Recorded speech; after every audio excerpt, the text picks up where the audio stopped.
नमस्कार मुलांनो, जगातील प्राचीन संस्कृतीपैकी एक म्हणजेच आपल्या भारत देशामध्ये होऊन गेलेली हडप्पा संस्कृती.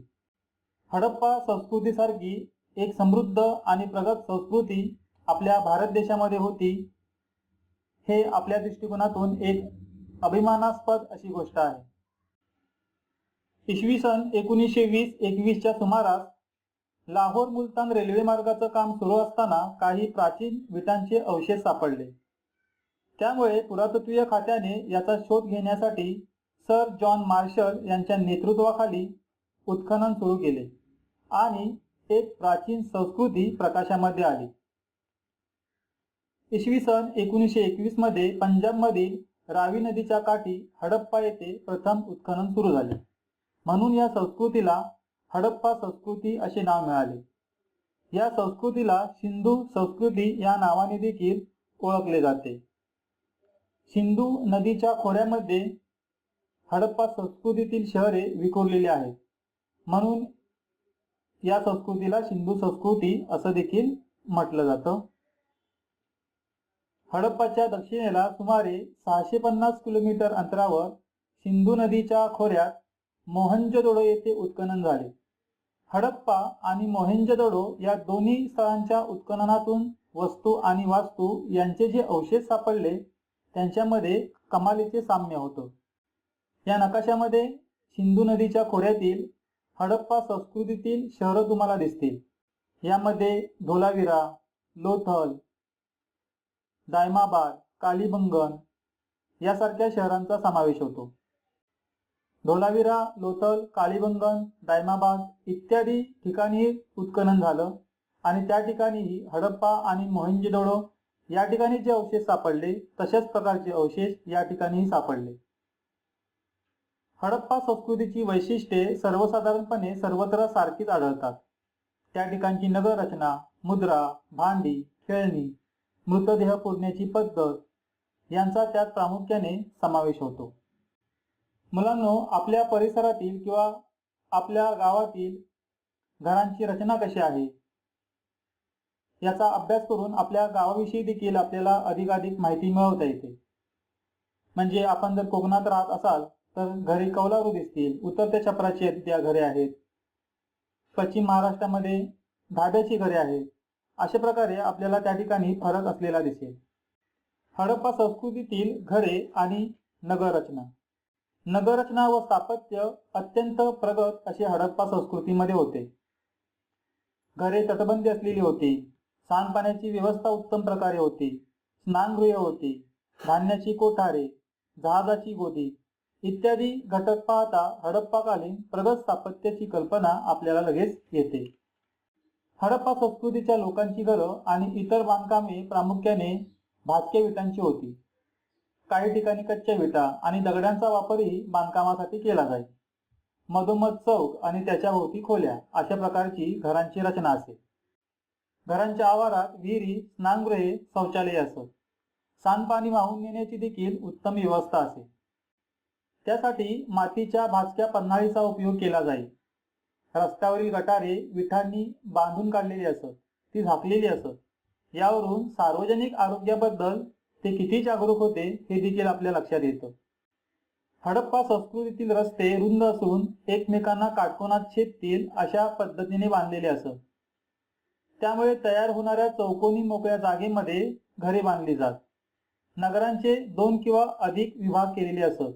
म्हणजेच प्रशासकीय विभाग वेगळा असायचा, सामान्य लोकांची वस्ती वेगळी असायची.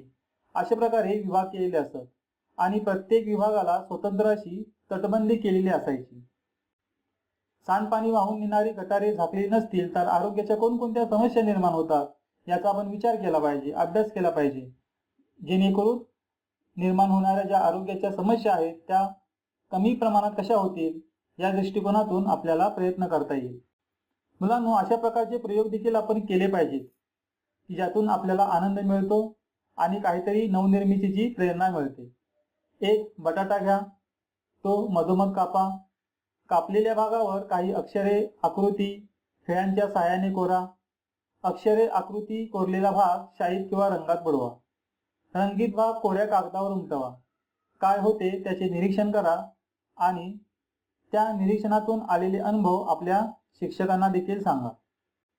हडप्पा काळातील मुद्रा. हडप्पा संस्कृतीच्या मुद्रा प्राधान्याने चौरस आकाराच्या आणि स्टिएटाईट नावाच्या दगडापासून बनवल्या जातात. मुद्रांवर विविध प्राण्यांच्या आकृत्या आहेत. त्यामध्ये बैल, म्हैस, हत्ती, गेंडा, वाघ यासारखे खरेखुरे प्राणी आणि एकशृंगासारखे कल्पित प्राणी पाहायला मिळतात. इतर प्राण्यांच्या आकृतीप्रमाणेच मनुष्याकृती देखील आढळतात. या मुद्रा ठसे उमटवण्यासाठी वापरल्या जातात. हडप्पा संस्कृतीच्या स्थळांच्या उत्खननातून विविध प्रकारची आणि आकाराची भांडी मिळाली आहेत. त्यामध्ये लाल रंगाच्या पृष्ठभागावर काळ्या रंगाने नक्षी काढलेली भांडी आहेत. नक्षीच्या नमुन्यांमध्ये माशाचे खवले, एकमेकांमध्ये गुंतलेली वर्तुळे, पिंपळपान यासारख्या प्रतीकांचा समावेश आहे. शेजारील जर तुम्ही चित्रांचं निरीक्षण केलं तर त्यामध्ये अशा प्रकारे माशांचे खवले, एकमेकांमध्ये गुंतलेली वर्तुळे, पिंपळपान यांची प्रतीके तुम्हाला या भांड्यांवरती दिसतील.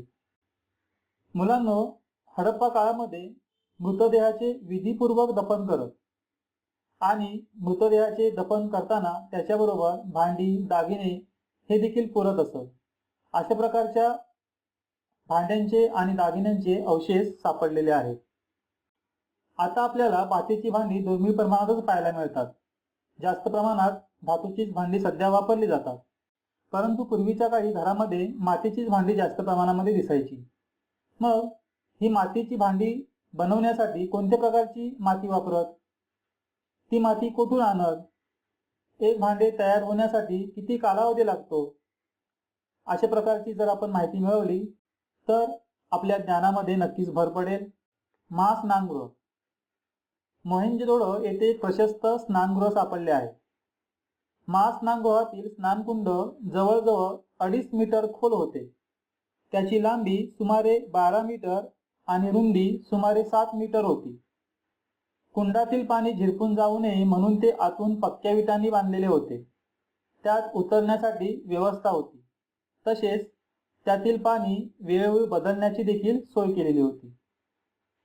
शेजारील चित्रामध्ये मोहेंजोदडो येथील स्नानगृह दाखवलेले आहे. या स्नानगृहाचं जर आपण निरीक्षण केलं आणि सध्याच्या काळातील जी स्नानगृह आहेत, म्हणजेच आपण त्याला स्विमिंग पूल म्हणतो, त्याचं निरीक्षण केलं तर आपल्या असं लक्षात येईल की बऱ्याच प्रमाणामध्ये त्यामध्ये साम्य आहे. अशा प्रकारे तुम्ही हडप्पा काळातील स्नानगृह आणि सध्याचे आपले पोहण्याचे तलाव यांच्यामध्ये तुलना करा. त्यामध्ये तुम्हाला कोणतं साम्य आढळतं, कोणतं वेगळेपण आहे, याचा तुम्ही अभ्यास करा. हडप्पा संस्कृतीतील लोक शेती करत असत.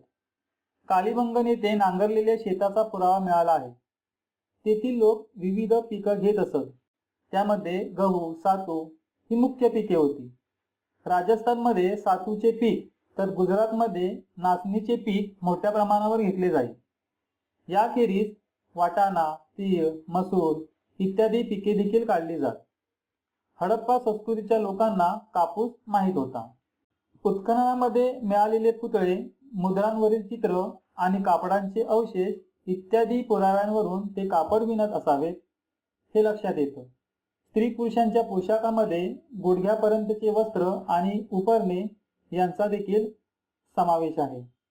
हडप्पा संस्कृतीतील लोक निसर्ग शक्तींना महत्त्व देत. सूर्य, जल, अग्नी, वृक्ष यांची ते पूजा करत. याचप्रमाणे पशुपती, नाग, वृषभ म्हणजे बैल यांची देखील पूजा करत. लोक मूर्तीपूजक होते. मात्र हडप्पा संस्कृतीमध्ये कुठेही मंदिरे आढळत नाहीत किंवा त्यांचे कुठे अवशेषही सापडलेले नाहीत. विविध प्रकारचे दागिने उत्खननामध्ये सापडले आहेत. ते दागिने सोने, तांबे, रत्ने तसेच शिंपले, कवड्या, बिया इत्यादीपासून बनवलेले होते. अनेक पदरीमाळा, अंगठ्या, बाजूबंद, कंबरपट्टा हे अलंकार स्त्री पुरुष वापरत. स्त्रिया दंडापर्यंत बांगड्या घालत. हडप्पा संस्कृती आणि सध्याची संस्कृती याचा देखील आपल्याला अभ्यास करता येईल. तुमच्या परिसरात गावात होणाऱ्या पिकांची, फळांची नावे लिहा. तुमच्या परिसरातील गावातील लोक कोणकोणत्या प्रकारचे कपडे वापरतात त्याचं निरीक्षण करा आणि ते देखील लिहून काढा. तुम्हाला माहीत असलेल्या दागिन्यांची नावे लिहा. अशा प्रकारे तुमचा एक सुंदर असा उपक्रम तयार होईल. हडप्पाकालीन कलेचा एक उत्कृष्ट नमुना म्हणजे तेथे सापडलेला एक वैशिष्ट्यपूर्ण पुतळा. त्याच्या चेहऱ्याचा प्रत्येक तपशील अत्यंत सुस्पष्ट आहे. एवढेच नव्हे तर त्याने खांद्यावरून घेतलेली शाल आणि त्या शालीवर त्रिदलाची नक्षी अत्यंत सुंदर रीतीने दाखवलेली आहे. हडप्पा काळामध्ये सौंदर्य दृष्टिकोनातून देखील विविध साधने वापरली जात होती. काशाचे आरसे, हस्तिदंताचे कांगवे, केसासाठी आकडे, पिना, पोट व भोवया रंगवण्यासाठी लागणाऱ्या विविध रंगाच्या काड्या, विविध प्रकारचे मणी व सोन्याचे हार या गोष्टींचा वापर देखील हडप्पा संस्कृतीमध्ये केला जात होता. हडप्पा काळातील खेळण्यांची चित्र आहेत. बैल, बैलगाड्या, पक्ष्यांच्या आकाराच्या चित्त्या, खुळखुळे. तर अशा प्रकारे वेगवेगळी खेळणी देखील हडप्पा संस्कृतीमध्ये तयार केली जात होती. हडप्पा संस्कृतीचे लोक भारतात त्याचप्रमाणे भारताबाहेरील देशांशी व्यापार करत असत. सिंधूच्या खोऱ्यात चांगल्या दर्जाचा कापूस होत असे.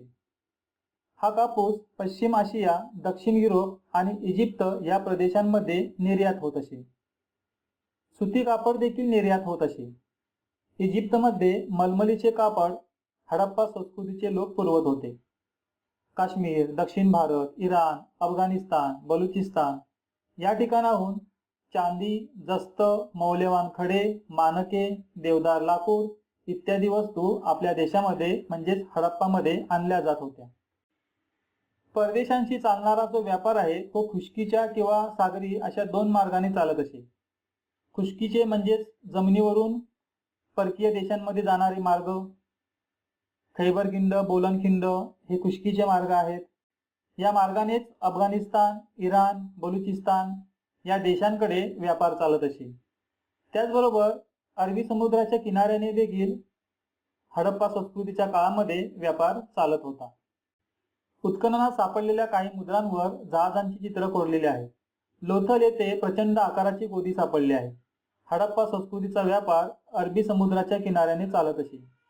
शेजारील चित्रामध्ये लोथल या ठिकाणची गोदी दाखवलेली आहे. हडप्पा या ठिकाणी मिळालेल्या अवशेषांच्या आधारे हे चित्र तयार करण्यात आलेलं आहे. हडप्पा काळातील आपण व्यापाराची माहिती घेतली.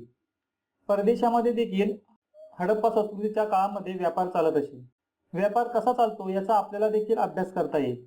तुमच्या जवळच्या किराणा मालाच्या दुकानाला भेट द्या. दुकानदार दुकानासाठी वाहन सामान कुठून आणतो याची माहिती घ्या. त्या वस्तूंची यादी तयार करा. म्हणजेच आपण घरात वापरत असलेल्या वस्तू कुठून येतात, कुठे तयार होतात यांची माहिती आपल्याला मिळेल. अतिशय प्रगत आणि समृद्ध अशा या हडप्पा संस्कृतीचा ऱ्हास कसा झाला हे संशोधकांच्या दृष्टीने अजूनही एक रहस्यच आहे. पुन्हा पुन्हा येणारे महापूर, बाहेरून आलेल्या टोळ्यांची आक्रमणे, व्यापारातील घट यासारख्या गोष्टी हडप्पा संस्कृतीचा ऱ्हास होण्यास कारणीभूत होत्या. त्याचबरोबर पर्जन्यमान कमी होणे, नद्यांची पात्र कोरडी पडणे, भूकंप, समुद्र पातळीतील बदल यांसारख्या कारणांमुळे काही स्थळे उजाड झाली. अशा कारणांमुळे लोकांनी मोठ्या प्रमाणावर स्थलांतर केलं आणि हडप्पा संस्कृतीमधील शहरांचा ऱ्हास झाला. हडप्पा संस्कृती ही भरभराटीला आलेली संपन्न अशी नागर संस्कृती होती. तिने भारतीय संस्कृतीचा पाया घातला.